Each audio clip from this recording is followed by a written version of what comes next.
السلام علیکم ورحمۃ اللہ۔ نماز میں چوری کرنا یہ بدترین چوری ہے۔ اگر یہ بات میں آپ سے کہوں تو آپ کو میری بات پہ یقین نہیں آئے گا کہ کیسے انسان نماز میں چوری کر سکتا ہے، لیکن یہ میری بات نہیں ہے، یہ حضور صلی اللہ علیہ وسلم کا ارشاد ہے۔ آپ صلی اللہ علیہ وسلم نے ارشاد فرمایا، نماز میں چوری کرنا یہ بدترین چوری ہے۔ تو صحابہ کرام کو تعجب ہوا، صحابہ کرام نے بھی پوچھا، اللہ کے رسول صلی اللہ علیہ وسلم، انسان نماز میں کیسے چوری کر سکتا ہے؟ تو حضور صلی اللہ علیہ وسلم نے فرمایا کہ انسان نماز میں رکوع سجدے کو پورا نہ کرے، یعنی جلد بازی کرے، اس کے آداب، اس کے شرائط کا لحاظ نہ کرے۔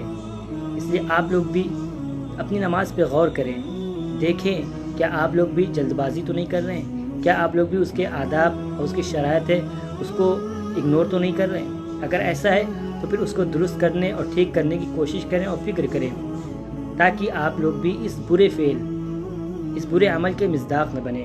اللہ تعالی ہم سب کو عمل کرنے کی توفیق عطا فرمائے، آمین۔